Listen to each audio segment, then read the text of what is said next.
আজ বৃহস্পতিবারের দিনে বা রাতে নির্জনে আল্লাহর এই জিকিরটি 100 বার করুন। গায়বী রিজিক আসবে, অভাব দূর হবে, গুনাহ মাফ হবে, দোয়া কবুল হবে, আশা আকাঙ্ক্ষা পূরণ হবে। বৃহস্পতিবারের দিন অত্যন্ত ফজিলতপূর্ণ, মাহাত্ম্যপূর্ণ, তাৎপর্যপূর্ণ, বরকতপূর্ণ একটি দিন।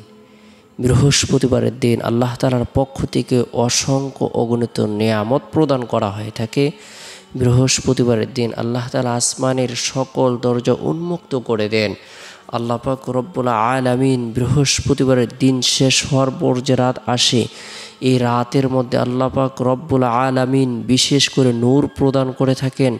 এই রাতে কোনো মুমিন মুসলমান যদি ইন্তিকাল করে মারা যায়, আল্লাহ পাক রব্বুল আলামিন তাকে কবরের ফিতনা, কবরের সওয়াল জবাব, কবরের আযাব থেকে নিরাপত্তা দান করেন। আল্লাহ তাআলা তাকে শহীদি মর্যাদা দান করেন। বরকতপূর্ণ এই দিন আমরা প্রত্যেকে চেষ্টা করব নফল ইবাদত বন্দেগী করার জন্য। বিশেষ করে যাদের সময় সুযোগ রয়েছে, আমরা নফল রোজা রাখার জন্য চেষ্টা করব। কাল কিয়ামতের দিন রোজা বান্দার জন্য সুপারিশ করবে, আল্লাহ তাআলা তার সুপারিশকে গ্রহণ করবেন, কবুল করবেন। তাই আমরা নফল রোজা রাখার জন্য চেষ্টা করব। এরপরে বৃহস্পতিবারের দিন ফজরের নামাজ সম্পূর্ণ করার পর গুরুত্ব সহকারে অনাকাঙ্ক্ষিত বিপদ থেকে, মুসিবত থেকে বাঁচার উদ্দেশ্যে বরকতপূর্ণ এই দোয়াটি 3 বার পাঠ করব, আমল করব। বিসমিল্লাহিল্লাযী লা ইয়াদুররু মা ইসমিহি শাইউন ফিল আরদি ওয়ালা ফিস সামাই ওয়া হুয়াস সামিউল আলিম।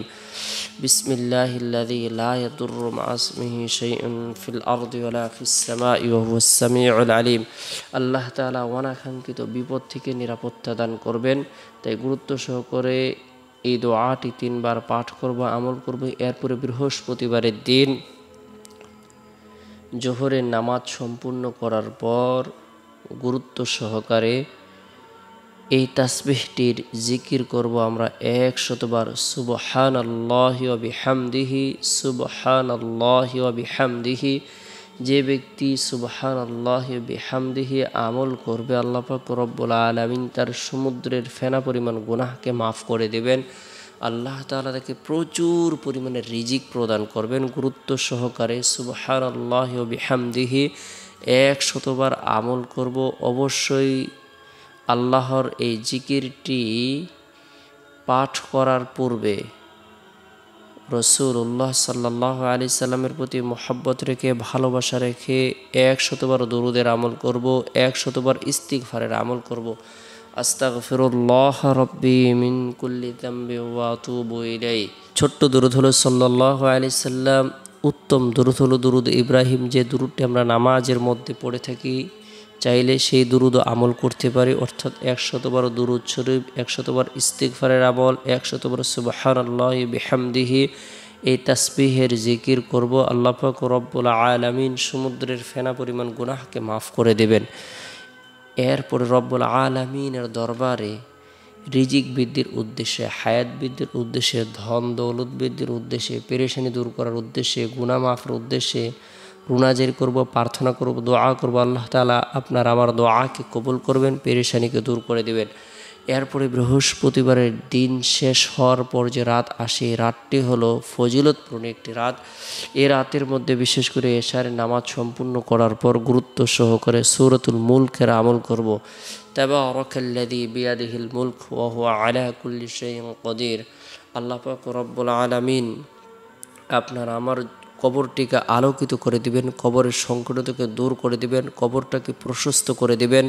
তেলাওয়াতকৃত সূরা তেলাওয়াতকারীর জন্য সুপারিশ করবে। আল্লাহ তাআলা তাকে কবরের ফিতনা, কবরের সওয়াল জবাব, কবরের আযাব থেকে নিরাপত্তা দান করবেন, যে ব্যক্তি সূরাতুল মুলকের আমল করবে।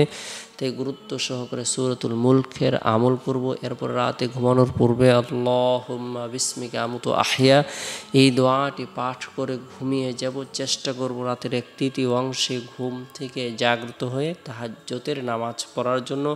আল্লাহ পাক রব্বুল আলামিন গুরুত্ব সহকারে আজ বৃহস্পতিবার দিনে বা রাতে নির্জনে সুবহানাল্লাহি ওয়া বিহামদিহি 100 বার আমল করার, পাঠ করার তৌফিক দান করুক।